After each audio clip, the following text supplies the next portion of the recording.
Muito boa noite a todos. Sejam bem-vindos a mais esta sessão Fibernamics Impulse at Home, repensar o futuro. Basicamente, estamos aqui, sabemos porquê, por causa de um vírus que radicalmente veio mudar a nossa vida. Aliás, eu poderia até dizer que, citando até o nosso Ministro das Finanças, ele no Eurogrupo terá até descrito esta ameaça como um vírus que é cego. Cego com as nossas bandeiras, sexo, cor ou classe social. Não há passageiros de primeira classe, ou nadamos juntos ou afundamos-nos juntos. E embora estes sejam tempos de grande incerteza, a verdade é que estamos certos de que o afastamento por estes dias se impõe. Estamos certos de que recomeçar é imperativo, porque a economia não pode, se não voltar a funcionar rapidamente, os efeitos secundários deste tratamento podem ser mortais. E estamos certos de que temos de procurar uma vacina e que também devemos estar melhor preparados para pandemias futuras e, eventualmente, mais mortíferas. Preparar o futuro tem sido um desígnio do Fibernamics, desde há 8 anos esta parte. Aliás, tem esta equipa de investigadores, de gente do saber e das universidades, tem procurado fazer pontos de fibra que unem o conhecimento universitário e a tecnologia que tão bem dominam com o mundo das empresas para criar soluções capazes de resolver problemas de cada negócio e tornar também estas empresas mais competitivas, indo ao encontro das necessidades do mercado. Mas este momento, para lá da competitividade, da criação de novos produtos e de novos negócios, a necessidade que temos diante das nossas mãos é sobreviver. E num mundo pós-Covid, impõe-se, por isso, repensar no futuro. E para repensar no futuro, hoje reunimos um painel de notáveis oradores. São eles José Miguel Júdice, advogado e comentador na SIC, podemos vê-lo todas as semanas. Pedro Areses, presidente da Escola de Engenharia da Universidade do Minho. E também Fausto Pinto, presidente do Conselho de Escolas Médicas Portuguesas. E Paulo Vaz, diretor-geral da Associação Empresarial de Portugal. Este será o momento em que eu peço a todos os apresentadores, aliás, a todos os palestrantes, para ligarem as vossas câmaras, para podermos ver-vos e ouvir-vos. Estamos com um pequeno problema técnico que me vai obrigar aqui a fazer quase que uma dança de convidados, porque não estamos a conseguir ter toda a gente no ar simultaneamente, mas vez a vez vamos introduzindo quem estará de fora. Ora, neste momento estou a ver o Pedro Areses e o Paulo Vaz. Tenho o José Miguel Júdice está ligado, mas não estamos a ver. E já agora, vamos dizer um olá. Paulo, boa noite. Viva, boa noite. Boa noite. Pedro Areses, boa noite também. Muito boa noite a todos. Muito bem, estamos a ouvir na perfeição. Para já, só vos tenho a vocês no barco.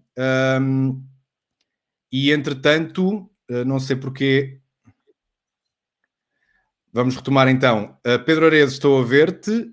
Paulo Vaz, de repente a câmara deixou de funcionar. Mas vai voltar se eu conseguir ligá-la aqui. Só um instante. É basicamente aqui, só clicar na bolinha verde. Perfeito. Ora bem, não sei se o José Miguel Júdice já está ligado, ou se ele estará a acompanhar ou estará a ouvir-nos, porque basicamente ele está na sala, mas não está a aparecer.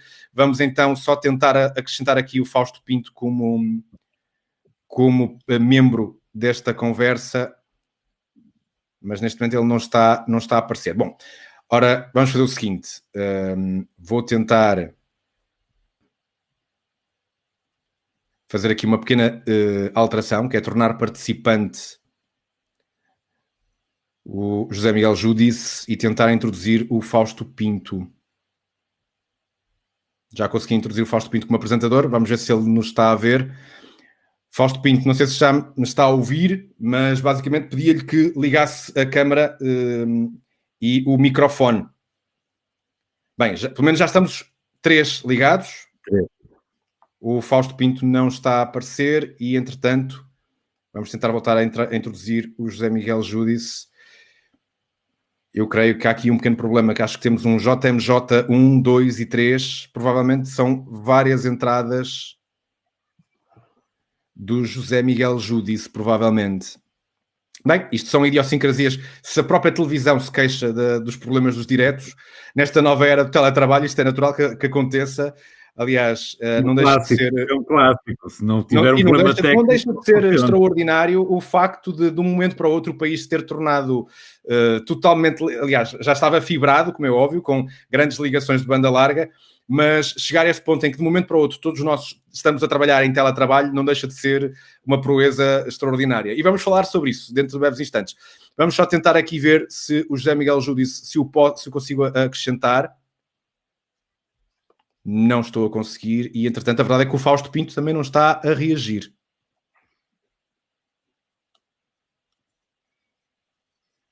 Vamos só tentar uma última vez.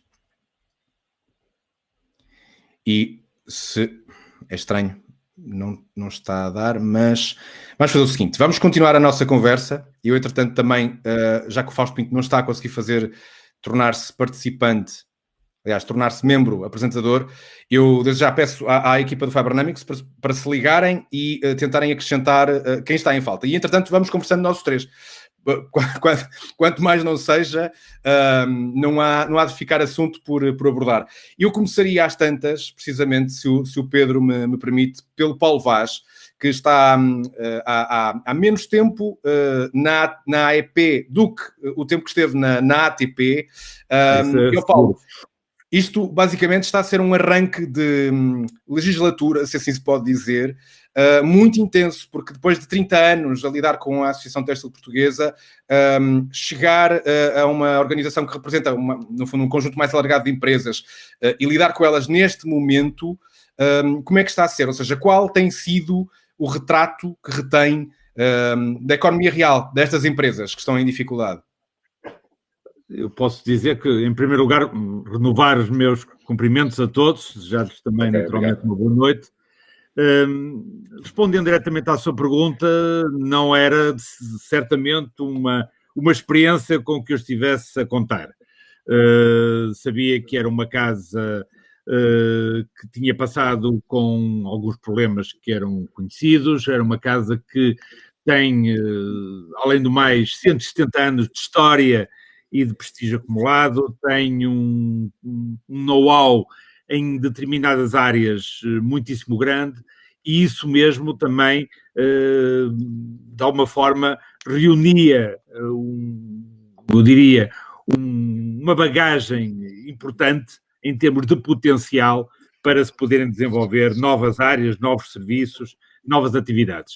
Foi com esse propósito que eu entrei na AEP, depois, como disse bem, de 30 anos na Associação Têxtil, e é esse, digamos assim, também o meu, ainda a minha expectativa para os próximos tempos, apesar de, obviamente, estar confrontado com aquilo que toda a gente está, que é o confinamento obrigatório durante este período. Mas não deixa de ser um desafio ainda acrescido e talvez até mais interessante, como se reinventam organizações como a AEP, e repito, com 170 anos de história, face a algo que certamente nunca enfrentou ao longo de todo o seu percurso histórico. E, portanto, é essa, digamos assim, é isso que me anima para os tempos mais próximos, mal isto entre na normalidade possível. Paulo, e neste momento, qual tem sido o feedback que vocês têm recebido por parte das empresas? Nomeadamente, quando são revelados os apoios disponíveis do governo, desde logo os instrumentos como o layoff simplificado, as empresas estão-se a sentir acompanhadas pelo sistema ou sentem-se um bocadinho órfãs? Ora bom, nós mal tivemos a percepção de que teríamos, digamos assim, o estado de emergência declarado, criámos uma espécie de gabinete de crise, praticamente desde o dia 10, 11 de março, precisamente para acudir e acompanhar todo este problema, toda esta situação. E dentro desse gabinete de crise temos uma linha de atendimento permanente aos associados, quer telefonicamente, quer através da via digital, em que já respondemos seguramente a muito próximo de umas 700, 800 digamos assim, solicitações, e que todas elas convergem naturalmente com, no fundo, a ansiedade das empresas face àquilo que se está presente e que se lhe desenha. E como deve imaginar, são as questões da falta de encomendas, da falta, inclusivamente, interrupção de pagamentos, não só da questão das encomendas como dos pagamentos, a questão das linhas de crédito, a questão dos seguros de crédito e naturalmente, também, obviamente, as questões que têm de natureza jurídico-laboral, nomeadamente o layoff. E, portanto, essas são, digamos assim, o cerne daquilo que são as preocupações. Também é verdade que nem todas as empresas entraram em layoff ou paralisaram a sua atividade. Ainda há muita empresa que está a trabalhar com mais... E há empresas a trabalhar a 100%, posso dizer, e até mais do que isso, dependendo das áreas de atividade. Há outras que, pura e simplesmente, sobretudo aquelas que trabalhavam para o mercado externo, por ausência de encomendas, tiveram de parar a produção ou reduzi-la praticamente a quase nada e esperar que realmente isto retome. Vamos também já daqui a pouco mergulhar um pouco mais nesta realidade das nossas empresas, mas entretanto, já que o Fausto Pinto já está entre nós, este arranque foi um bocadinho sinuoso, mas já o conseguimos ver e ouvir. O Fausto é presidente do Conselho das Escolas Médicas Portuguesas e, de facto, verdade seja dita, se há área profissional que tem sido mais observada, atento, e que está atentamente, e que está, de facto, a viver intensamente estes dias, são, de facto, os nossos médicos, os nossos enfermeiros, os nossos profissionais de saúde. Ora, e a verdade é que no universo também do ensino da saúde, os próprios alunos não faltaram à chamada nestes dias complicados e, de facto, foram várias as universidades e as escolas médicas no país que alunos finalistas foram chamados também a fazer parte da solução, seja a irem para dar apoio à linha de saúde 24, ou até médicos já que estivessem em fase de início de estágio, pudessem também contribuir e ajudar no processo de triagem. Como é que, Fausto, como é que observa também o desempenho destas comunidades letivas na resposta a uma crise tão única como aquela que estamos a viver? Ora, muito boa noite e é com muito prazer que me junto a este grupo. Eu aqui penso que sou o único médico, portanto tenho aqui alguma responsabilidade acrescida. Está a tratar-se de uma crise de saúde pública e, portanto, a parte da medicina tem um peso muito grande, quer naquilo que foi todo o desenvolvimento. Isto não, aqui há um aspecto importante, é que isto é uma pandemia, portanto é uma situação global, isto não é um problema português, é um problema do mundo, que é para o bem e para o mal, mas que é importante ter essa contextualização para também se perceber daquilo que estamos a falar.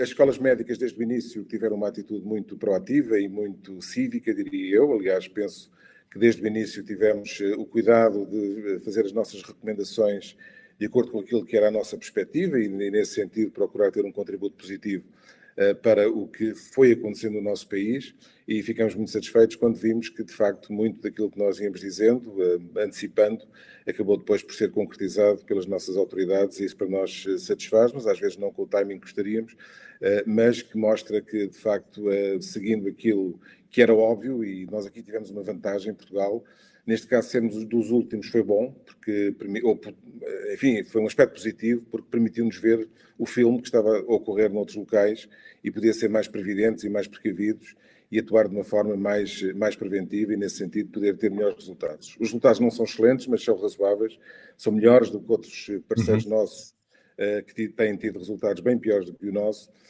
mas, de qualquer maneira, isto é uma situação muito grave, é uma situação complexa, é uma situação que exige muito cuidado e talvez me cabe aqui a mim ter um bocadinho esse papel. Obviamente, toda a gente está ansiosíssimo por voltar à vida normal, mas eu tenho mais notícias. É que a vida normal não vai acontecer tão cedo e possivelmente nunca voltará a ser aquilo que era, pelo menos nos tempos mais próximos. Até porque vai deixar uma marca na nossa memória coletiva, não é? Ou seja, vamos deixar de olhar para o contacto interpessoal da mesma maneira. Vamos ter um síndrome pós-traumático aqui, como quem viveu a Segunda Guerra Mundial ou outras situações, sem querer estar a dramatizar, mas de facto isto vai ter um impacto significativo, que está a ter no mundo. Claro que locais, se pensarmos como Nova Iorque hoje está, ou como outros locais, Itália, Espanha, que tiveram quadros bem mais complexos do que o nosso, ainda pior será esse grau de... Um bocadinho como nas guerras, são afetadas de forma diferente, mas o que é facto é que temos um problema complexo.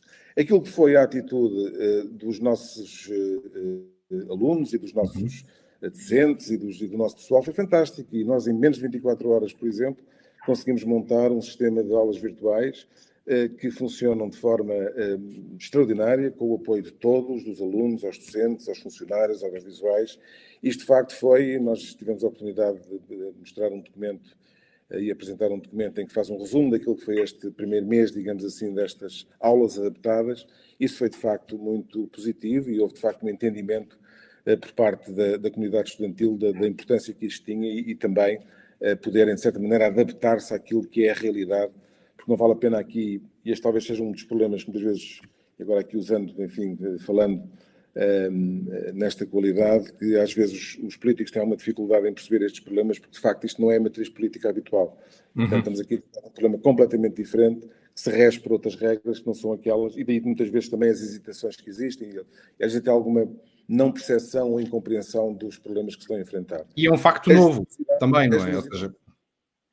A generosidade está no âmago da nossa profissão e daquilo que nós como médicos e nós como e académicos também, mas sobretudo como médicos temos, e portanto a generosidade que desde o primeiro minuto os estudantes, nomeadamente como referiu, os estudantes do último ano, os recém-formados, criaram-se aliás vários movimentos. Havia algumas questões legais, algumas questões, enfim, que foram depois ultrapassadas e que permitem, a vários níveis, poder haver uma colaboração e uma interação e uma intervenção por parte dos nossos estudantes. E devo dizer, eu sou médico hospitalar, sou diretor de um grande departamento no Hospital Santa Maria, eu sou cardiologista de formação, e também devo dizer que os mais entusiastas desde o início foram toda a gente, todos os profissionais de saúde, com um grande empenho. Claro que aqui estou mais ligado à parte médica, mas de facto foi fantástico ver o empenho e a generosidade que as pessoas demonstraram desde o início, perante uma situação complexa, que inclusive é pondo em risco a sua própria vida. Temos vários, por esse mundo fora, já faleceram vários profissionais de saúde e hoje temos várias pessoas internadas, profissionais de saúde, com consequência de terem sido infectados e, portanto, estarem a sofrer. E já agora dizer que não estamos a lidar com uma gripezinha e não estamos a lidar com um vírus bonzinho. Ao contrário do que se pretende passar, muitas vezes, todos que gostávamos que fosse, nós então, que no dia-a-dia vemos o que é que pode acontecer às pessoas que ficam doentes, custa-nos às vezes ouvir este tipo de expressões e às vezes apetecia-nos levar pela mão as pessoas a ver o que é que o vírus bonzinho pode fazer ou o que é que gripezinha é que estamos aqui a falar. Portanto, isto é uma situação grave, mas para a qual vamos ultrapassá-la e vamos conseguir passar, como passamos muitas vezes por outras... Isto não é a primeira pandemia, como é óbvio, é uma pandemia do século XXI. Poderíamos dizer que é a primeira pandemia, pelo menos na vida de uma geração inteira, não é? Porque até a minha avó não tem memória de algo igual. Ela, por acaso, não viveu a gripe espanhola, por isso não havia nenhum paralelo, pelo menos nesta imaginário coletivo de algo do género, não é? Mas quando me diz que... Mas quando diz que não é uma gripezinha, e aqui certamente, pronto, poderia, se Jair Bolsonaro estivesse a ver esta sessão, certamente aprenderia alguma coisa. Mas quando diz que não é uma gripezinha, aqui é a questão de que esta é uma infecção que pode ser assintomática. Este é talvez o único detalhe que cria aqui alguma ideia eventualmente errada de que é algo que passa e que há muita gente a passar entre os pingos da chuva, mas de facto não é assim tão claro quanto isso. Bom, em primeiro lugar, isto é uma situação nova. Portanto, há muitas interrogações ainda e há muito que a classe médica e científica ainda desconhece. E, portanto, daí alguma precaução ao lidar com este problema. O que sabemos já hoje em dia é que há um número muito significativo de indivíduos que contraem a infecção, mas não a manifestam clinicamente. E depois temos um grupo que felizmente é relativamente pequeno, mas relativamente, que por razões que ainda não estão completamente claras, porque é que há indivíduos, porque isto não afeta só as pessoas idosas, quer dizer, este também é outro ponto. Falsa questão, precisamente. É mais frequente as pessoas idosas terem mais complicações. Mas devo dizer que nós temos desde pessoas de 20 anos a 40, 50, portanto isto não é uma coisa só das pessoas mais idosas, e mesmo que fosse... É uma generalização muito perigosa. Não é. E é imprevisível. E esse é que nos deixa perturbados. Quer dizer, o problema é que temos uma situação que num grupo de pessoas, claro que sabemos que há grupos de mais risco, isso é verdade, mas também sabemos que existem pessoas aparentemente sem qualquer história prévia e que desenvolvem a doença, que é felizmente mais raro, mas que acontece e quando acontece isso é dramático. Mas depois o problema dos assintomáticos é um outro problema que é importante realçar. E porquê? E porquê é que nós, desde o início, quando falo nós, estou a falar agora como escolas médicas, defendemos o uso das máscaras? Precisamente porque sabemos hoje e há já vários estudos, esse já temos alguma evidência científica, de que em 5 pessoas infectadas, 4 são de pessoas que não sabiam que na altura em que as pessoas foram infectadas, estavam infectadas, os tais portadores assintomáticos. Ou pelo menos nessa fase ainda não tinham desenvolvido sintomas. Porque nós temos, e isso também parece ser cada vez mais claro, embora ainda não tenhamos números concretos, já há vários estudos, neste momento há milhares de estudos a decorrer, mas a informação ainda não é definitiva. Mas sabemos, eu agora um estudo da Califórnia, por exemplo, que mostrou que parece que aparentemente, nesse estudo, 2 a 3% da população pode ter sido infectada, embora só uma pequena percentagem tenha tido manifestações clínicas e uma pequena percentagem de manifestações clínicas graves. Mas o problema dos assintomáticos é esse mesmo, é que nós podemos estar a conversar, eu estar infectado e passar-lhe, sem saber, não tenho sintoma nenhum, e sem saber estou contaminado. E com uma grande capacidade de contágio. Esse é o outro problema deste vírus, é por isso que este vírus não é assim tão bonzinho, é que este vírus tem uma capacidade de contaminação muito alta. Aliás, este vírus tem essa propriedade interessante, é que é muito contagioso e embora dê complicações graves, mas não é como o ébola. O ébola tinha uma mortalidade de 50%.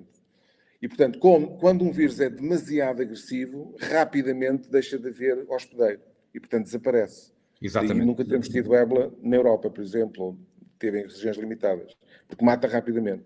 E ao matar rapidamente, deixando de ter hospedeiro, não contamina. Este, não. Este é altamente contagioso, ataca o suficiente para ter depois um conjunto elevado de portadores e depois ter consequências graves. Nós temos na ordem dos 10 a 15%, isto no mundo, 10 a 15% com necessidade de internamento, varia um bocadinho depois de país para país, e 5% com necessidade, em média, de cuidados intensivos e uma mortalidade que tem variado muito. Em Portugal nós temos agora uma mortalidade, aliás, se quisermos, letalidade de 3,5% mais ou menos, mas, por exemplo, a Itália tem perto de 15%. Neste momento em Nova Iorque também a mortalidade anda na ordem dos 10%. O estado os 10%. O nível de imunidade das pessoas, todos nós às vezes temos momentos altos e baixos na vida, podemos estar mais frágeis, mais deprimidos, menos deprimidos. Será que às vezes a baixa imunidade poderá resultar numa maior vulnerabilidade a efeitos provocados pelo vírus? Isso é uma regra geral em termos de infecciosidade. Neste caso, há uma outra questão que ainda não está esclarecida, é qual é que é o nível de imunidade que depois é desenvolvida pelo hospedeiro. Sim. E neste momento ainda não é claro se a pessoa fica, por exemplo, com imunidade. Há doenças em que ficamos com imunidade para sempre, tipo sarampo, por exemplo. A pessoa tem uma vez e não tem mais. Versus outras infecções em que a pessoa só tem imunidade durante um determinado período de tempo. E isso para este vírus ainda não é claro. Ainda estão, neste momento, em aberto. Todos desejamos que seja uma imunidade duradoura, porque isso permitiria mais facilmente controlar a doença, nomeadamente através de uma vacina, porque senão será um bocadinho tipo gripe. E aí sim, claro, o vírus da influenza, da gripe, que todos os anos muda. E daí que todos os anos têm que fazer vacina. A partir de quando é que os testes serológicos terão que começar a ser equacionados como uma medida sistémica para perceber de facto qual é a cartografia da imunidade de grupo no nosso país? Eu acho que a partir deste momento, aliás, já estão a ser feitos. No hospital, por exemplo, começam a ser feitos esta semana. Já começou, enfim, de forma ainda suave. Mas eu diria que neste momento já começamos a ter algum número de pessoas que já sabemos comprovadamente que recuperaram da infecção, portanto já negativaram, e portanto eu diria que a partir deste momento está em aberto e há já a decorrer vários estudos precisamente para poder testar e podermos ter um mapa mais claro daquilo que é, no fundo, a resposta em termos imunitários da nossa população. E esse é um outro aspecto importante, que é ter o perfil, porque sabemos que há variações rássicas, há variações e diferenças que podem ter a ver com aspectos genéticos.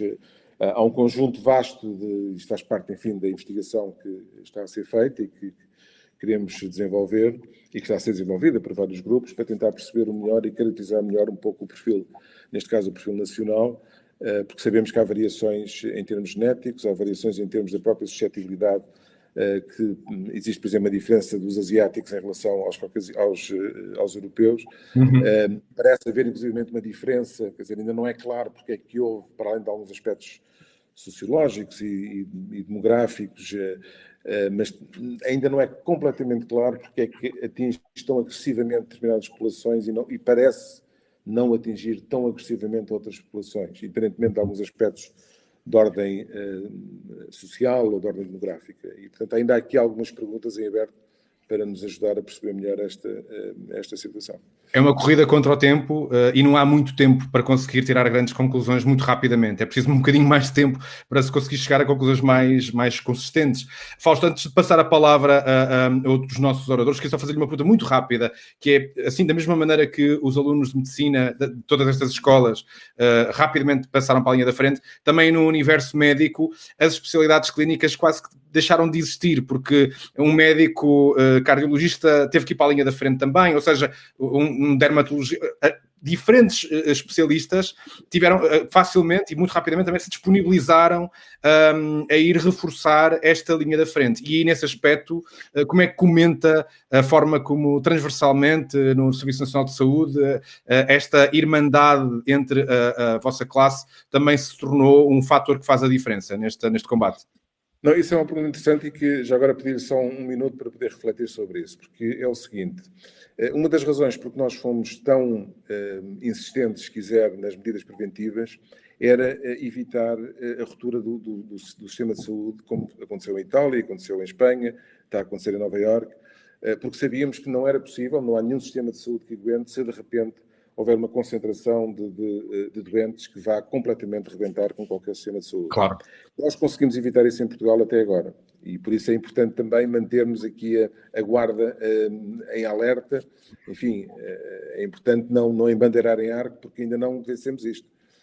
E é importante ter a percepção de que este é um processo que pode levar, se calhar, um bocadinho mais de tempo, porque essa é outra coisa, quer dizer, é que isto o vírus não é nada democrático, nem é nada político, portanto, aqui temos de ter algum cuidado e ter e ser muito, usar aqui uma metodologia científica muito objetiva e que não se compadece com outro tipo de vontades que nós possamos querer, que é legítimo e é lógico, quer dizer, que gostássemos de rapidamente ver isto andar.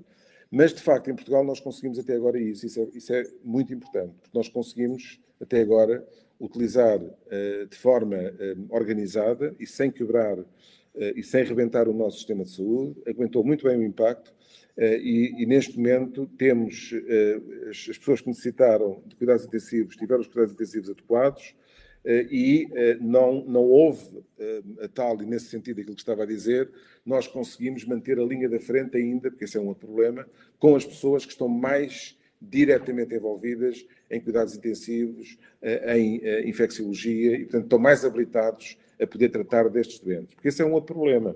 É que um dermatologista, ou se quiser até um cardiologista, enfim, mas um psiquiatra, se calhar terá mais dificuldades em tratar um doente de cuidados intensivos ou até mexer no ventilador do que um intensivista, que faz isto, ou um anestesista que faz isto todos os dias, não é? E esse foi o problema que aconteceu noutros países. É que a certa altura, de facto, era não só o problema em si, mas o facto de quem estava a lidar, porque não é possível ter especialistas suficientes para lidar com toda esta enxurrada, este tsunami de doentes que houve. Itália é um caso e Espanha, são dois casos dramáticos, e Nova Iorque, neste momento, com sistemas muito bons, muito superiores ao nosso, e que arrebentaram... Sem escala para este nível de agressão, não é? Ou seja, muito bons, Ao mesmo tempo. E essa é que era a grande questão. Daí ter... Porque, infelizmente, não havendo vacina e não havendo terapêutica específica, a única forma é fugir do vírus. E foi isso que nós tentámos explicar rapidamente. Quer dizer, não há plano B. Ou nós conseguimos confinar isto durante um tempo e ir diluindo isto ao longo do tempo, e depois, progressivamente, tentar... Porque há aqui duas estratégias. Ou a estratégia chinesa e maquiense, por exemplo, que é tentar erradicar o vírus, que é difícil. É muito difícil, sobretudo num sistema como o nosso. Ou então, progressivamente, aprender a viver com o vírus, que é a estratégia que está a ser seguida na Europa. São duas estratégias diferentes. E é importante ter esta percepção. Agora, não podemos, quando se fala, por exemplo, de imunidade de grupo, que é fantástico, mas não numa doença com estas características de repente. É um processo que vai levar algum tempo. Aliás, o próprio Reino Unido mudou de estratégia porque não estava a funcionar, não é? E precisamente tem, penso que mais de 20 mil mortos, não é? E tem em 100 e tal mil, já perto de 200 mil infectados, porque de repente perceberam, e o Primeiro-Ministro sofreu na pele, o ter, enfim, tido uma estratégia que se calhar não era a mais adequada. Aqui também houve umas pessoas que achavam que era Posso intervir? Claro que sim, seja bem-vindo, José Miguel Júlio.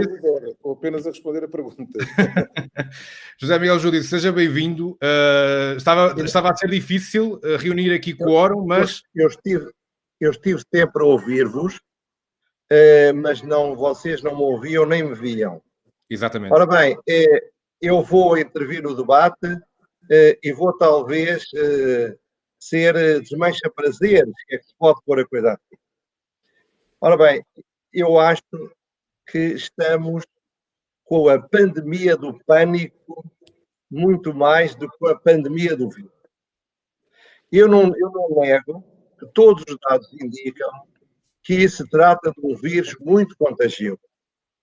Também não tenho dúvidas nenhumas que foi essencial uma operação de confinamento, porque o nosso Sistema Nacional de Saúde, em parte porque não era inevitável, em parte porque as autoridades cometeram todos os erros que era possível cometer no mês de janeiro e no mês de fevereiro e até aos primeiros dias de março, não estávamos minimamente preparados naquilo que poderíamos estar.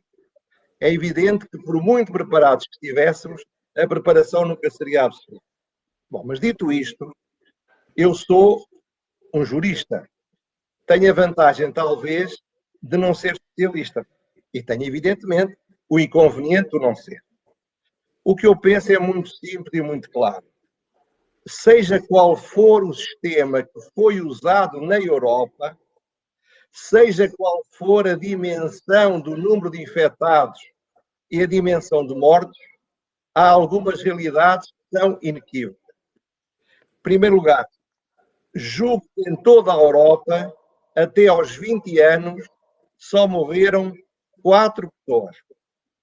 Sei que em Itália morreu uma, na Bélgica morreu outra, e em Espanha e em Portugal não morreu nenhuma. Sei que em Portugal, até aos 40 anos, não morreu ninguém.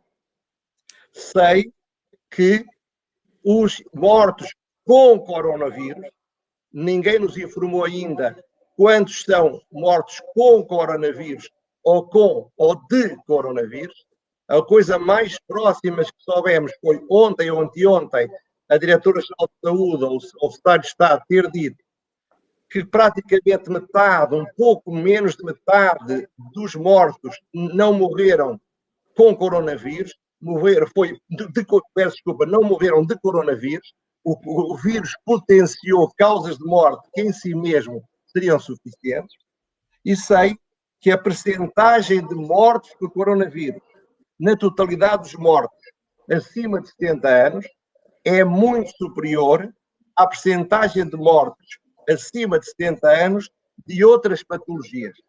E sei também que a nível do inferior de menos de 70 anos, a quantidade de mortos de coronavírus ou com coronavírus é claramente inferior ao das outras patologias. No caso de Espanha, a diferença é morrem com menos de 70 anos 11% em 2019.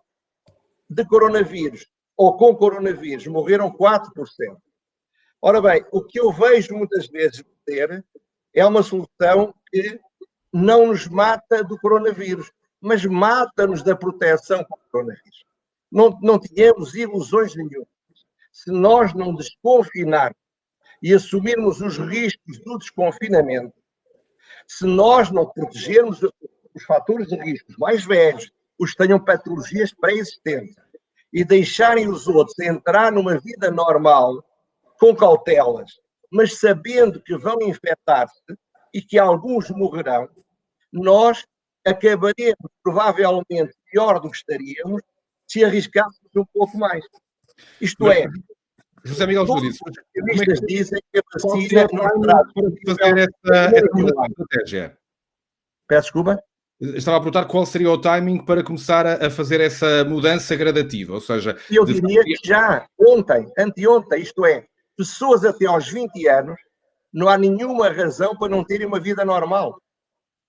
Repito, porque em todos os sistemas, com todos os erros ou todos os acertos, em toda a Europa, não há mortes até aos 20 anos.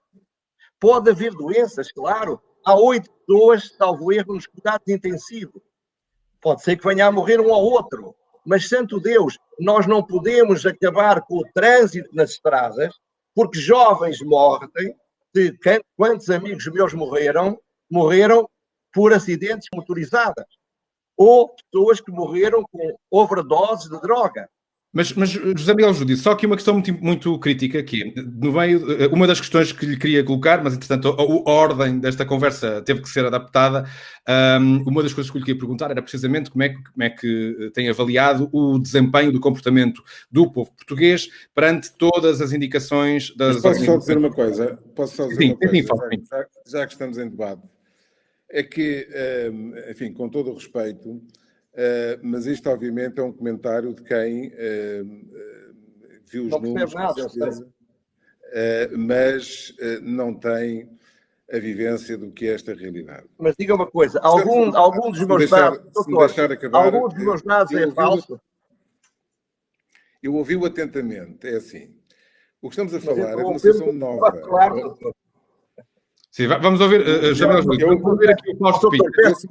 Fizeram uma pergunta e o doutor não deixou responder, mas faça o favor de falar. Eu penso que representa a medicina e a ciência aqui, sou um académico médico, eu não sou político, está bem? Portanto, eu não vou aqui ter nenhuma posição. Eu também não, doutor. Eu também não. A minha posição é meramente científica. E quer dizer, o mundo não está louco, não é? Quer dizer, o mundo para ter tomado estas atitudes e as recomendações que foram seguidas por todo o mundo, isto não é um problema português, não é? Quer dizer, não está tudo louco.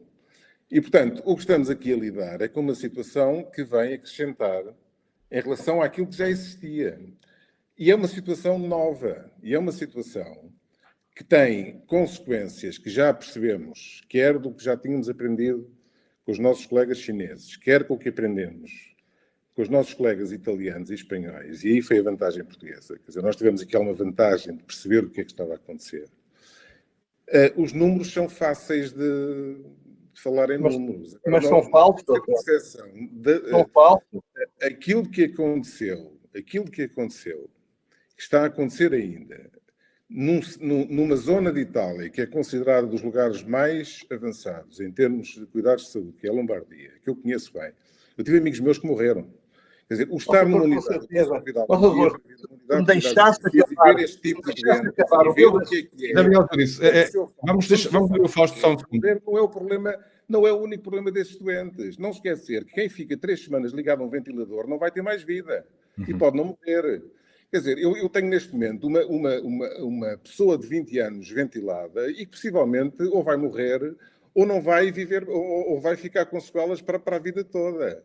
Temos pessoas, quer dizer, eu acho que se pode falar disto de uma forma ligeira, mas isto, para quem o vive diariamente, e para quem viu o que é que isto significa, eu peço desculpa, não fui eu que pedi. Não fui eu que pedi para participar neste debate. Pediram para participar neste debate. Licenciadas neste momento em relação ao foco todo no Covid. São os doentes no Covid e é outro problema que nós temos alertado. Esse é outro problema. Por exemplo, nós temos visto uma diminuição do número das pessoas virem à urgência com outras situações. Grave. Do miocárdio. Todo o mundo está a acontecer isto. Agora, não podemos minimizar ou aligeirar a gravidade extrema que esta doença tem. E nós temos eu peço desculpa. As pessoas que funerais. O moderador fez uma pergunta. O doutor interrompeu-me e não me deixou responder. Vamos só fazer aqui uma pequena pausa. Vamos já regressar. Fausto, peço só uma coisa. Vamos já regressar a esta questão.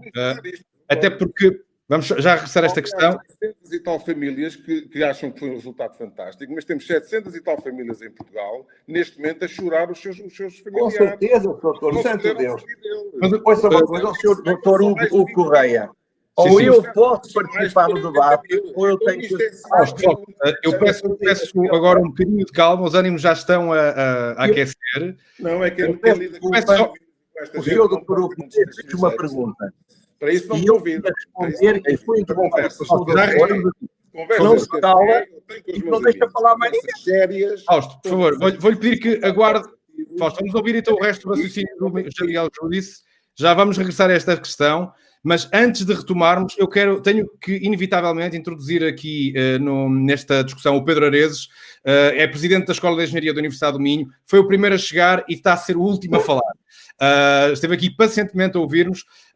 Pedro, há pouco estávamos a ver que o cenário médico das escolas de saúde rapidamente se adaptaram. No ramo das ciências exatas, da engenharia, também foi assim, ou seja, houve uma grande facilidade de adaptação, de implementação das medidas de teletrabalho, mas também uma grande capacidade maker dos alunos de também contribuírem a criar com impressoras 3D, desde dispositivos de ajuda, de proteção individual dos profissionais de saúde, até à projeção de novos ventiladores. Como é que tem sido esse ambiente universitário, e nomeadamente no universo da Universidade do Minho? Muito boa noite a todos. Eu agradeço, de facto, esta possibilidade e faço em nome do professor Raul Fangueiro pela iniciativa e aproveito e também o felicito por esta iniciativa. Esta questão, obviamente, também numa escola de engenharia tem as mesmas dimensões que noutras escolas, desde logo as médicas também, mas na perspectiva dos engenheiros também, sobretudo no sentido de se sentirem recrutados para darem também o seu contributo neste problema, que é um problema de caráter geral, independentemente da nossa visão mais ou menos otimista sobre ele, ou mais ou menos pessimista, como quisermos. Um engenheiro normalmente é naturalmente otimista, não é? Não há problema. Tipicamente é otimista no sentido de acha que consegue encontrar uma solução criativa para aquele problema. No entanto, obviamente, problemas desta natureza e com esta dimensão deixam-nos também apreensivos. De todas as formas, na Escola de Engenharia houve uma capacidade de adaptação grande, desde logo às tecnologias digitais, e isso não só porque há uma apetência natural pela tecnologia nos nossos estudantes e nos nossos professores, mas sobretudo também porque já eram ferramentas de trabalho que nós já utilizávamos. E, portanto, num período muito curto, nós conseguimos implementar praticamente os 100% de aulas de forma remota. É óbvio que no dia-a-dia da situação que considerávamos normal, estas ferramentas eram vistas como uma ferramenta adicional e, de repente, damos todos nós, por nós em casa, numa situação de isolamento social e que as temos que utilizar como ferramenta principal. Mas eu julgo que aí foi uma adaptação relativamente fácil e, sobretudo, eficiente. Eu diria mais que fácil e eficiente no sentido que temos praticamente todas as aulas, por exemplo, na Escola de Engenharia temos mais de 500 disciplinas a funcionar neste semestre, que de repente estão a funcionar e no espaço de 3 ou 4 dias passaram a funcionar neste formato. A resposta dos nossos alunos também, de alguma forma, manifesta alguma criatividade, que tipicamente é associado aos alunos de engenharia, aos engenheiros, mas, sobretudo, é também sinal desta geração mais jovem, que nós, por vezes, temos alguns epítetos mais pejorativos com estas gerações. Eu sou algo crítico relativamente a isto, porque acho que, de facto, tirando alguma forma de estar social que é diferente de outras gerações anteriores, e temos que reconhecer isso. O mundo está a mudar e agora deu um salto muito grande de mudança, diria, mas de facto dentro desta capacidade, estes novos alunos e esta nova geração têm também uma capacidade elevada de resiliência. Isso já se via noutras questões, mas sobretudo agora neste momento isso foi bastante visível pelo contributo, nomeadamente pela minha experiência específica na Escola de Engenharia, de perceber que muitos dos nossos alunos se mobilizaram imediatamente junto com os professores para tentarem várias soluções. Algumas delas mais simples, como por exemplo, como referiu, a impressão 3D de máscaras e a realização de máscaras, mas também outras mais complexas, como por exemplo, desenvolver ventiladores, que embora seja uma tecnologia que está relativamente disponível, são soluções tecnológicas que são complexas, sobretudo quando pensamos que... E que não estão disponíveis em grande quantidade, não é? Para a necessidade que temos. E que escasseavam, e sobretudo pensarmos que de facto é por vezes o último recurso do que separa a vida da morte nestes casos, e portanto não é de ânimo leve que se faz um ventilador como um gadget tecnológico que fazemos como uma aplicação, portanto é alguma coisa com alguma responsabilidade. De todas as formas, e como dizia, e voltando, centrando-me agora na pergunta, de facto, para a comunidade que eu também agora tenho a oportunidade de acompanhar e de gerir de forma mais perto, esta da Escola de Engenharia da Universidade do Minho. Esta situação também, de alguma forma, se encara como uma oportunidade.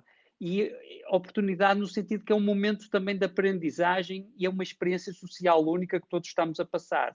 E, portanto, para os nossos alunos isso é também relevante porque lhes permite aprender e, sobretudo, eu tenho visto isso, pôr em prática valores que nem sempre nos têm norteado naquilo que era a nossa vida normal, como a empatia, como a solidariedade, como o reconhecimento, entre outras características, que curiosamente são características que nós cada vez mais queremos incutir nos nossos alunos. Sobretudo no domínio da engenharia, temos aquela ideia que os nossos alunos são apenas permitam uma expressão, os nerds, que só sabem de tecnologia e só estão centrados em tecnologia, e a engenharia, de facto, não é isso. A engenharia de hoje em dia, a engenharia do futuro também, é uma engenharia que está atenta a estes valores, a valores de cidadania, a valores de contributo social e, portanto, este momento, embora as características, de facto, tristes do momento, sobretudo pelo impacto que ele tem a nível da saúde das pessoas, mas é também, e tem que ser visto como um momento de aprendizagem. Ora, falamos em aprendizagem e é aprendendo com o que corre bem e com o que corre mal que começamos também a tirar conclusões para o futuro. E o grande dilema que nos reúne aqui é precisamente este desafio, repensar o futuro a partir da experiência que estamos a ter no presente. Só para terminar aqui um raciocínio que penso que o José Miguel Judice não concluiu, mas para isso vou-lhe fazer até uma pergunta muito direta. Se de facto os números são conhecidos, aliás, o José Miguel Judice apresentou-os no seu último painel de comentário na SIC, na semana passada. É certo que a comunidade mais afetada é também aquela que tem tido mais dificuldade em acatar o recolhimento. E a pergunta que eu tinha previsto para o início deste debate era o que é que tem achado do desempenho do povo português no meio deste contexto.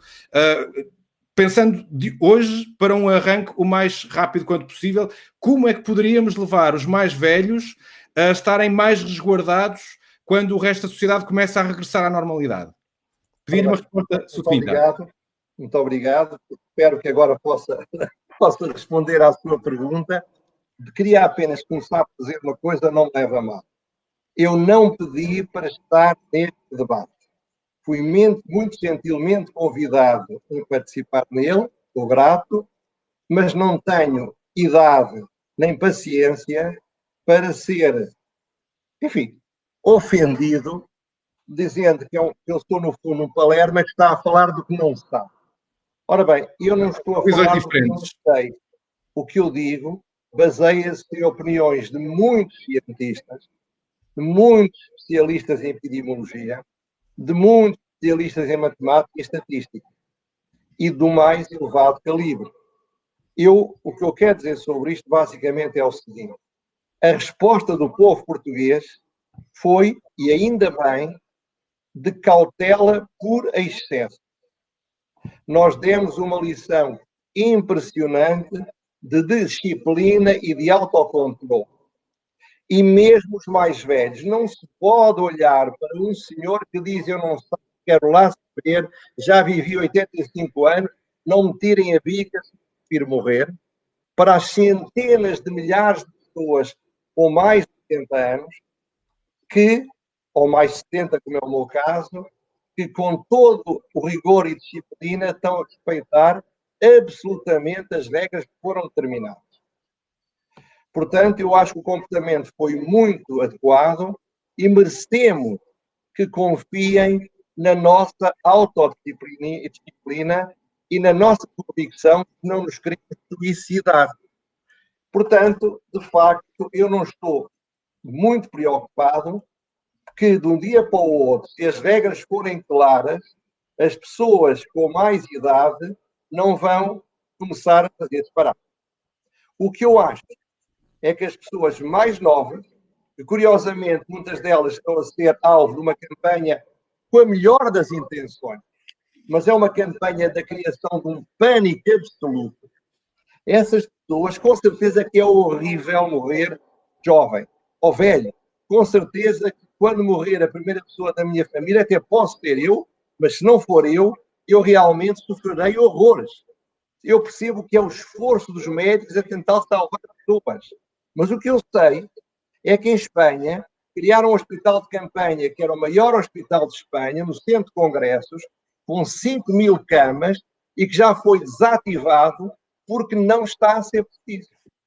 O que eu digo é que as pessoas até aos 20 anos, as escolas devem abrir com cautela, com máscaras, e o que eu acho lamentável é que a Direção-Geral de Saúde tivesse durante semanas a dizer que as máscaras não eram úteis, pura e simplesmente porque não havia máscaras. E não havia máscaras porque a partir de janeiro podiam começar a comprá-las e não pensaram em fazer isso.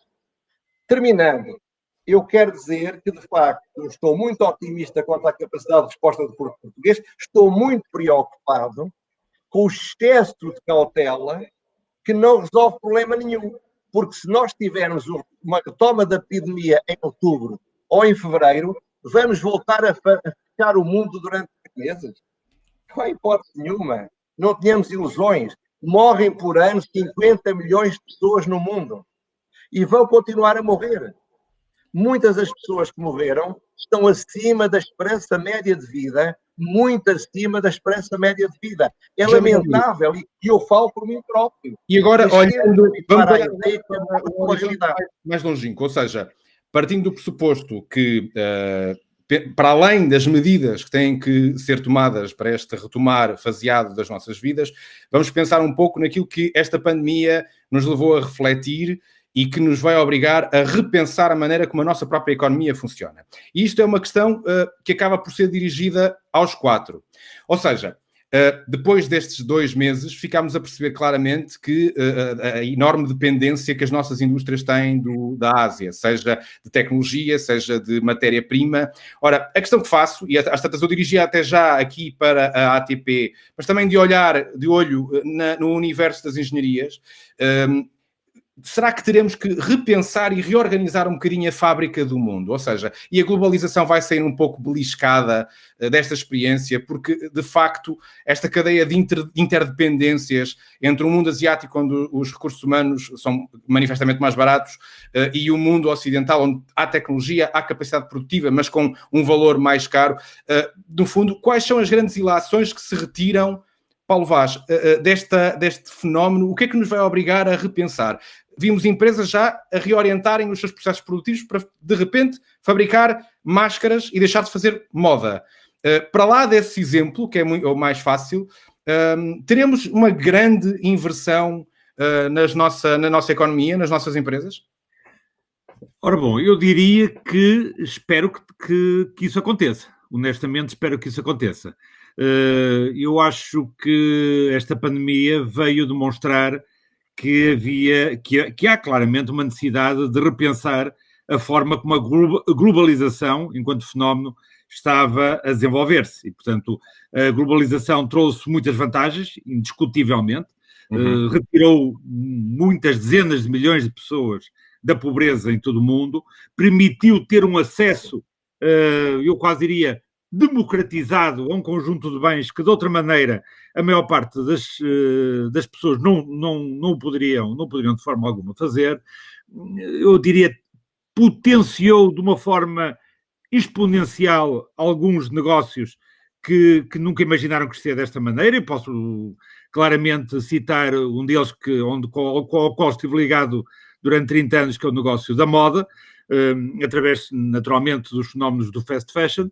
Mas a verdade é que a globalização é como uma moeda com 2 faces, e tem esta face claramente negativa, que é aquilo que transmite também o bem, também transmite algumas coisas que são menos positivas. E o caso da movimentação permanente, massiva, quer de pessoas, quer de mercadorias, haveria de nos conduzir a uma situação desta. Nós tivemos algumas ameaças com a gripe das aves, já tivemos outras epidemias semelhantes que nos davam já um sinal do que poderia vir a acontecer, mas preferimos ignorá-lo. Eu acho que o que vai acontecer necessariamente é um repensar da globalização, e espero que isso aconteça. E esperando que isso aconteça, o mundo certamente vai começar a organizar-se em blocos comerciais com os quais há maior afinidade. Eu diria que a Europa e os Estados Unidos vão forçosamente voltar a ter que se entender. a criar aqui o relançar daquilo que era o acordo de livre comércio e de investimento, que, entretanto, por força de várias circunstâncias, e não é só do Sr. Trump, ele ficou já prejudicado antes disso pelo presidente Barack Obama, que não teve coragem de o levar mais longe, mas vai ter que existir aqui claramente um entendimento entre aquilo que é os países, o mundo que acredita no personalismo e na iniciativa individual, face a um outro mundo claramente autocrático, em que não tem respeito nenhum por aquilo que é a esfera do cidadão, a esfera da vida privada e das liberdades individuais. E, portanto, são modos de vida que vão entrar em confronto. Eu diria que é muito mais para lá daquilo que é uma ideologia política. São formas de ver o mundo, de ver a vida, de ver as pessoas, e que vamos ter que nos organizar. Não quer dizer que não vamos ter que continuar a fazer negócios com a Ásia, certamente que sim, mas eu diria que seria muito inteligente, muito mais inteligente, que voltássemos a ter uma estratégia de relocalização de algumas indústrias na Europa e nos Estados Unidos, de forma a termos também as reservas estratégicas que nos permitam suportar determinadas situações como esta que estamos aqui a viver. Eu posso lhe dizer por uma coisa espantosa, porque fui obrigado a ter que lidar com isso nos últimos dias, que em Portugal não se produz álcool etanol. Portanto, nós tínhamos que importá-lo. O que existe é álcool vínico. E, portanto, houve algumas empresas que se reconverteram para transformar, para tirar o cheiro do vinho ao álcool, para depois fazer o álcool gel. Só para dar uma ideia. Não existia em Portugal, por exemplo, nenhuma empresa que fizesse o TNT, que é o tecido não tecido, para as máscaras. Já há. Portanto, este tipo de coisas vão, de alguma maneira, multiplicar-se. O caso dos ventiladores. De repente apareceram 3 ou 4 soluções da maior fiabilidade, deve-se dizer, científica e de engenharia, que vão, certamente, tornar-nos até, eventualmente, uma potência industrial neste domínio, podendo até vir a vender. Portanto, eu diria que, no limite, e quase fazendo disto piada, nós não podemos correr o risco de um dia entrar em guerra com a China e sermos obrigados a comprar-lhe as fardas, porque aqui não conseguimos produzi-las. E, portanto, eu acho que temos que repensar tudo isto, e eu acho que vai ser uma excelente oportunidade para fazer essa mesma reinvenção, essa mesma reconversão, porque não temos outra alternativa. Paulo, mas além dessa mudança de filosofia e da forma como nós encaramos as nossas relações com o Ocidente e com a Ásia, o próprio funcionamento corrente das empresas terá necessariamente de mudar, porque se estas pandemias se tornam mais frequentes, ou se esta situação se repete, a própria saúde financeira das empresas, bem como o dos próprios Estados, terão de estar calejadas com fundos de investimento, com apólices de seguro que possam mais tarde vir a ser usadas para resgatar a saúde financeira das empresas nesses momentos, não é? E isto é válido, lá está, para a pequena empresa, para a média empresa, mas para a própria Europa. E aqui entra os Corona Bonds e as Eurobonds, mas até lá chegarmos, sendo que o consenso não está fácil, como é que uma pequena empresa que tem dificuldades de tesouraria para pagar salários ao final do mês vai conseguir ter margem de manobra para criar uma almofada de recurso SOS para este tipo de circunstâncias?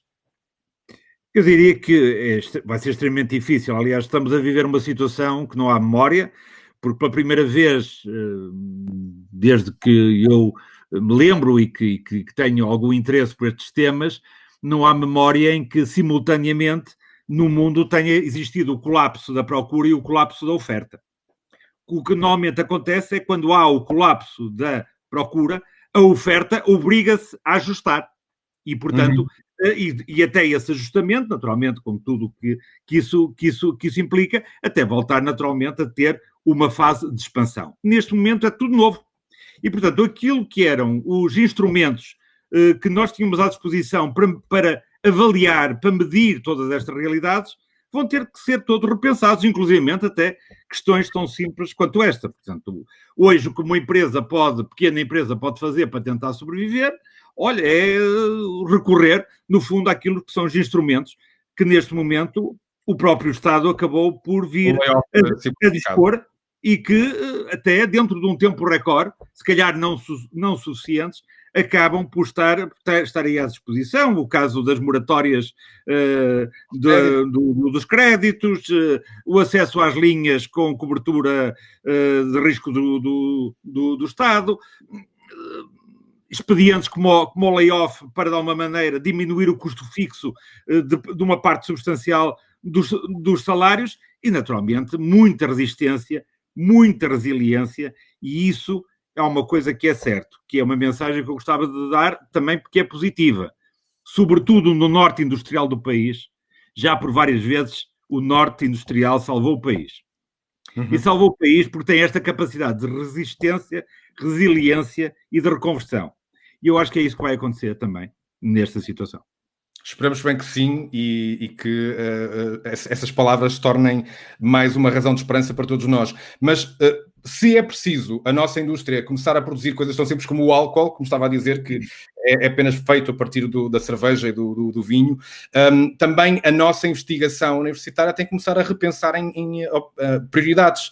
E Pedro, estamos num ano onde as coisas estão a acontecer ainda muito por baixo dos nossos pés, não é? Ou seja, as aulas ainda agora acabaram por ser transpostas para o online, mas no novo ciclo de candidaturas para a investigação, haverá áreas mais prioritárias que poderão vir a ganhar mais relevância, no fundo, na equação da avaliação da FCT. Quais seriam aquelas mais prioritárias que acabam por ser reforçadas com as necessidades criadas por este vírus?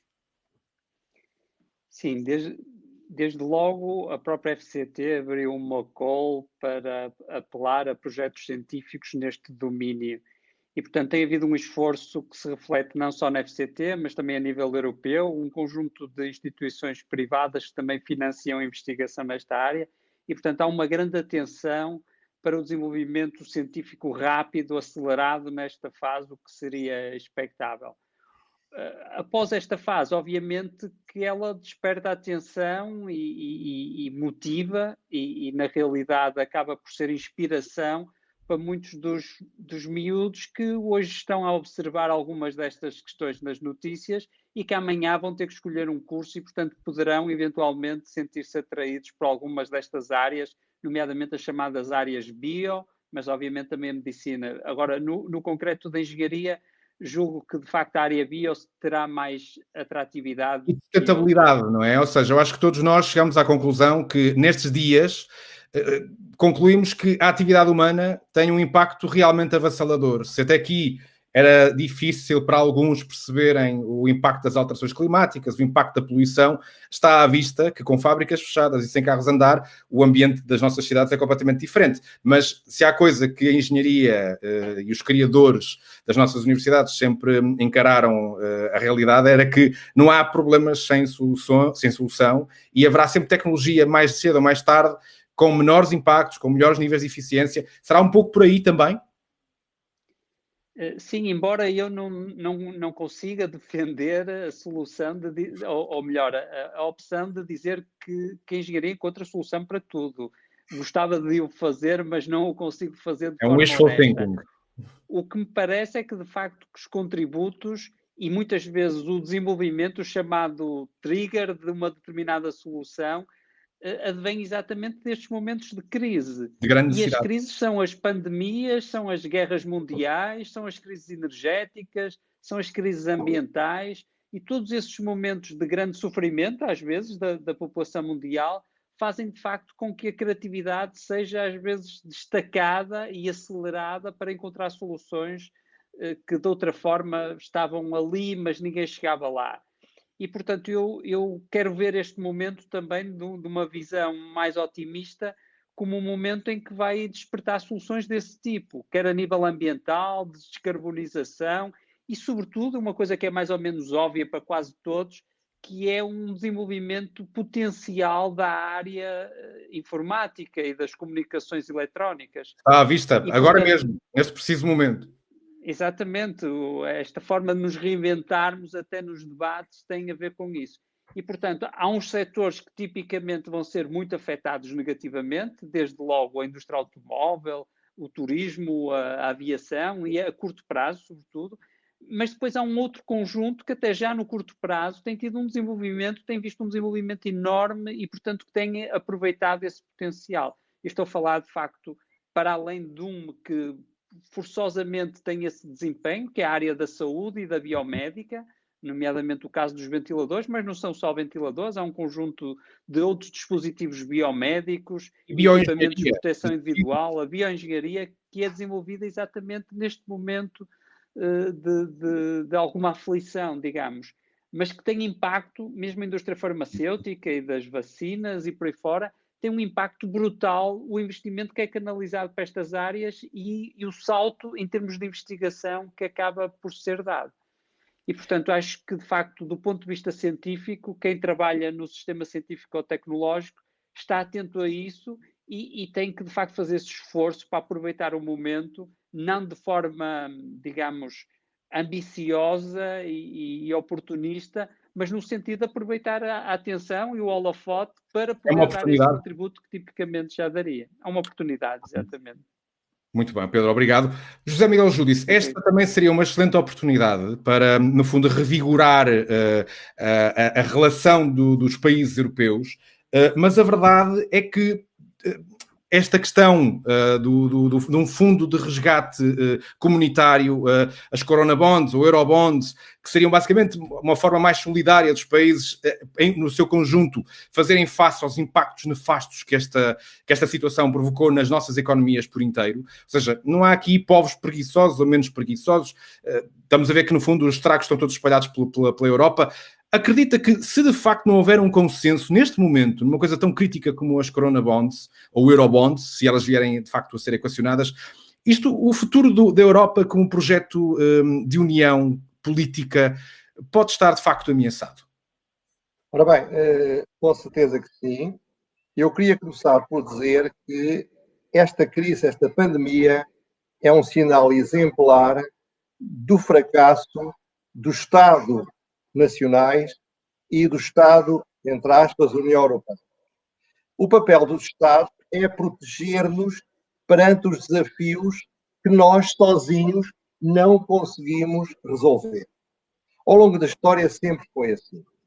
Repare, não passa pela cabeça de qualquer Estado europeu não ter uma reserva estratégica em que estão milhões de litros de petróleo, ou de gasóleo, ou de gasolina, porque deve-se prever um risco. Não passa pela cabeça de ninguém não ter uma polícia para nos proteger dos assaltos. Não passa pela cabeça de ninguém não termos bombeiros para tentarem lutar pelos incêndios florestais, e pode acontecer que durante um ano eles não façam praticamente nada porque não houve incêndio. Exato, mas ora, é um capital seguro, não é? É evidente. O que é que acontece? Nós enfrentámos esta crise com quem devia preocupar-se e proteger-nos, não tinha no seu business plan sequer a hipótese de haver uma pandemia. O que eu acho verdadeiramente alucinante. Uma das mudanças que vai acontecer é que nós vamos ter de fazer reservas estratégicas para os problemas de saúde. E vamos ter também de fazer algo semelhante com o ambiente. Nós não podemos continuar a pensar que vai-se adiando os problemas ambientais. A costa portuguesa, com muita probabilidade, vai toda desaparecer nos próximos 50 anos. A erosão costeira. Ora, nós não temos qualquer coisa para isso. Não temos para os terremotos. Nós temos construção cautelosa em relação aos terremotos, mas não temos um investimento em reservas estratégicas para ocorrer a uma situação, de repente morrerem 100 mil pessoas e ficarem feridas e destilhaçadas 500 mil. Mas, José Miguel, essas reservas deverão ser da responsabilidade de cada Estado ou, de facto, algo pensado comunitariamente? Ora, é por isso que eu ia terminar a dizer. Ora, isso exige, do meu ponto de vista, um reforço da integração europeia. Mas não tínhamos ilusões. Isso significa nós estarmos preparados para perdermos um conjunto de vantagens que não estão compatíveis com aquilo que pretendemos por outro lado. Não há almoços grátis. Não tenhamos dúvidas nenhumas. Se o orçamento comunitário subir para 2% ou para 3% para servir uma dívida perpétua que vai salvar todas as economias, isso depois vai ter como consequência ou que nós damos mais dinheiro para o orçamento comunitário ou recebemos menos dinheiro do orçamento comunitário. O que nós não podemos pensar é que vamos ser tratados como alguém que tem direitos, mas não tem deveres. Eu, por isso, acho que era crucial que a Europa desse um passo em frente, com todos os riscos e com todas as dificuldades. Eu vejo, efetivamente, em grande paradigma, o Dr. Paulo Vaz disse coisas que eu assinaria por baixo se me autorizasse imediatamente. De facto, nós temos que fazer máscaras e ventiladores, mas para isso o Estado tem de poder, de acordo com a lei, e não pode, comprar máscaras feitas em Portugal, quando, ao contrário, ele tem de fazer um concurso público internacional e tem de acabar a comprar as máquinas a quem as fornecer mais baratas. É verdade, é isso. Portanto, não há nenhuma viabilidade de mantermos, de criarmos uma fileira industrial da saúde, se a desejar, sem haver uma proteção das indústrias nascentes. Mas isso levanta problemas terríveis, porque o nosso nível de vida vai baixar profundamente. Se os computadores e os telemóveis deixarem de ser feitos na Ásia, nós vamos pagar provavelmente por esses computadores o dobro do que pagamos. Estamos dispostos a isso? Essa é a grande questão. Neste momento era preciso um poder político corajoso, capaz de correr riscos. E eu termino por onde comecei, porque levem mal, mas tenho mesmo de acabar. Eu acho que o poder político está cheio de medo. Está cheio de medo. O caso mais paradigmático é não abrir as escolas do ensino básico e do ensino pré-escolar, abrir o 10º ano e o primeiro 12º ano, quando precisamente esses jovens são os menos em risco. Porquê? Porque têm medo de enfrentar o pânico dos pais das crianças. Eu tenho filhos que têm idade dos pais dessas crianças. Tenho os netos nessas idades. E, de facto, eles estão, todos eles, a ser objeto de uma lavagem ao cérebro há um mês e meio. Que foi importante, mas devia começar a acabar. Devemos começar a dizer às pessoas que têm de correr risco. Estar vivo é muito perigoso. Nós não podemos pensar que estamos protegidos de pandemias porque não estamos. Provavelmente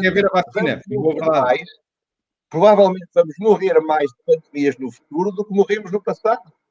No passado morríamos de tuberculose, morríamos de uma infecção, de um corte numa perna, morríamos de água que não era potável. Nós resolvemos um conjunto de problemas e outros problemas surgem. E a verdade é que esses problemas se resolveram graças ao conhecimento de todas estas pessoas que estamos aqui a falar, não é? O conhecimento é crucial, E é de facto o grande fator que faz a diferença neste século XXI onde vivemos.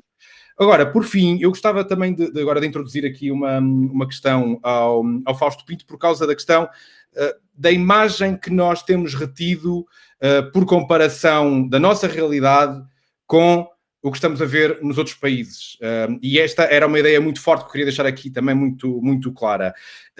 Porque, em boa verdade, nós estamos a ver o cenário de países como os Estados Unidos, em que é a calamidade que se conhece no estado de Nova Iorque, por exemplo.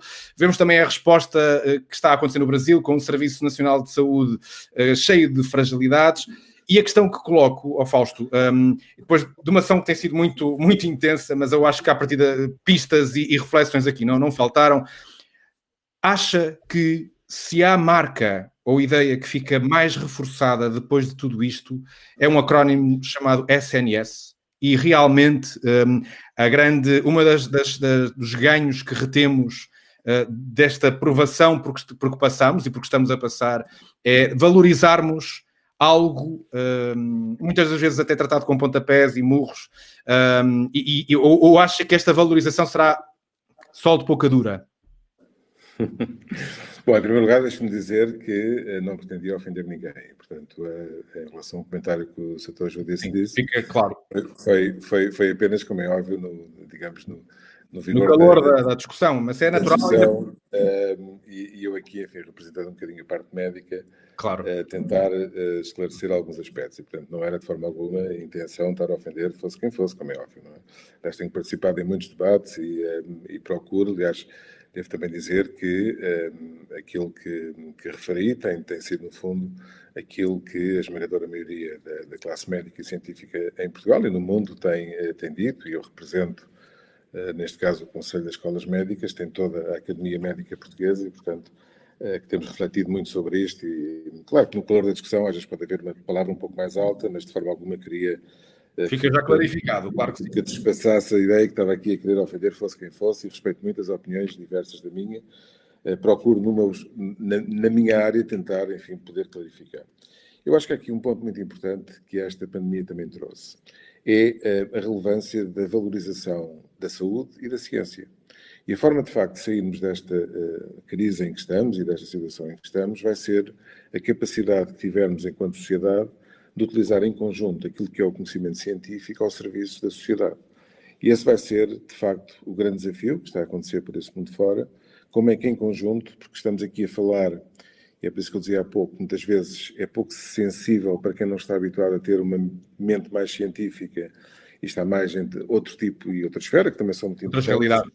Mas para aqui é muito importante ter uma mente científica, porque vai ser, e felizmente devo dizê-lo, que eu sou completamente independente, portanto estou perfeitamente à vontade, mas embora tenha havido alguns soluços, mas apesar de tudo, as nossas autoridades foram ouvindo e foram tomando, se calhar um bocadinho tarde às vezes, mas foram tomando e foram ouvindo pelo menos algumas das recomendações e das opiniões, nem sempre dos conselheiros diretos que lhe foram dados. E, portanto, esta capacidade que a sociedade vai ter de poder utilizar esta simbiose entre a ciência e o desenvolvimento de estratégias em termos futuros. Por exemplo, o reabrir, neste momento, estamos todos a planear de forma que deve ser cuidadosa, que deve ser factual, que deve ser objetiva, que deve utilizar o método científico. Devemos também aqui aproveitar o facto de termos sido os últimos e, neste momento, estar a ver algumas experiências que estão a ser feitas por países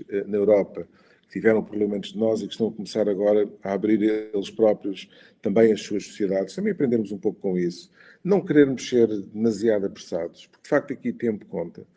E uma semana ou 2 semanas pode ser o suficiente se não forem tomadas os cuidados adequados de poder estragar tudo. E, portanto, é importante aqui também ter alguma paciência e ter também a capacidade de poder utilizar esta informação científica para tomar as decisões certas. E, claro, que um sistema nacional de saúde é a base de qualquer sociedade. É um bem comum. Claro, porque, aliás, é engraçado, se for perguntar, e a maior parte dos inquéritos que são feitos por esse mundo fora, qual é o bem mais precioso que a pessoa tem? E na esmagadora maioria das pessoas o que responde é a saúde. E, de facto, a saúde é muitas vezes maltratada. Nós, enfim, penso que temos essa percepção.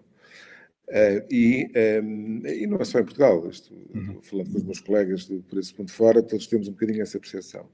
E é um bocadinho, quando surgem situações como esta, em que então, de repente, se olha para a saúde com olhos diferentes. Não esquecer que ainda há uns meses atrás, um dos problemas que havia era o oposto, eram as agressões que havia a profissionais de saúde, e foi todo o problema que houve em relação a isto. Mas eu até terminava aqui com uma ideia muito, muito simples, se me permite, Fausto, que é nós, para sermos bem-sucedidos na vida, precisamos ter educação e ter saúde. Porque o sonho americano é muito bonito, mas um americano que nasce com uma cardiopatia está lixado. Por isso, para terminar... Pode-se tratar, mas se de facto nascer no sítio errado, no país certo, às vezes entre o errado e o certo vai uma larga distância. Para terminar esta conversa, pronto, basicamente o tempo voou, houve aqui também um problema inicial de criarmos aqui o quórum para que de facto entrássemos em velocidade de cruzeiro, mas acho que abordámos aqui grande parte das questões que eu gostava de focar, mas para terminar, a última questão que gostava de fazer era ao Paulo Vaz, que é basicamente pensar um bocadinho sobre a realidade que estamos a sentir agora, ou seja, depois de tudo o que já dissemos, o nosso futuro repensado vai ser cada vez mais teletrabalhado? Sim, eu diria que é inevitável e é irreversível esta evolução que tivemos muito rápida naquilo que é a economia digital. Nós, até no nosso dia-a-dia, no nosso confinamento doméstico, não só no teletrabalho, mas mesmo no relacionamento com até pessoas com mais idade do que nós, rapidamente eles acabaram por usar hoje as redes sociais, os WhatsApps, com uma enorme destreza, coisa que nem imaginávamos ser possível há 2 ou 3 meses atrás. E, portanto, isto significa que foi um passo que a necessidade obrigou. Eu diria que isso é absolutamente indiscutível. Vamos ter, naturalmente, uma economia muito mais digitalizada, mas possivelmente também uma economia que vai ser também de maior proximidade, dentro da esteira daquilo que ainda há bocado referi, nomeadamente na reorganização do que será o fenómeno da globalização. Nós vamos forçosamente ter que trabalhar muito mais ou refazer aquilo que são as cadeias de fornecimento de proximidade, e isso vai também, de alguma maneira, formatar a nossa vida futura. Ora bem, eu agradeço desde já a todos vocês por terem tido a disponibilidade para esta breve, que foi bastante intensa a conversa, confesso que foi de facto muito animada, e eu gostava de terminar aqui com uma dose de esperança, citando um historiador brasileiro que disse à CNN Brasil o seguinte: na tradição histórica, depois de um período de recolhimento e morte, há uma grande explosão de vida. É o caso do Renascimento após a Peste Negra. Depois da Revolução Francesa, a moda de Paris tornou-se muito extravagante, internacionalmente famosa. Haverá uma tendência a uma explosão da sociabilidade em um primeiro momento. Por isso, tenhamos fé de que, pelo menos desta vez, as boas páginas de história sejam as que mais se repitam depois da tempestade passar.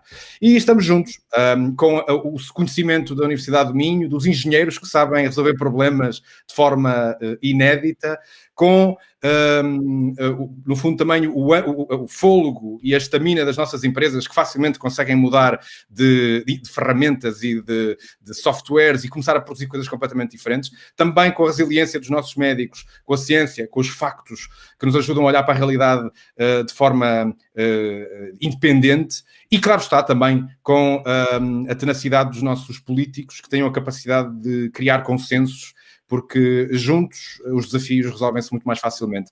E era bom que esta Europa percebesse que foi criada precisamente para isto, para, em momentos limite, como o que estamos a viver neste momento, estejamos juntos para encontrar soluções comuns. Obrigado a todos, e esta foi a sessão Repensar o Futuro. Ficam as pistas e stay safe.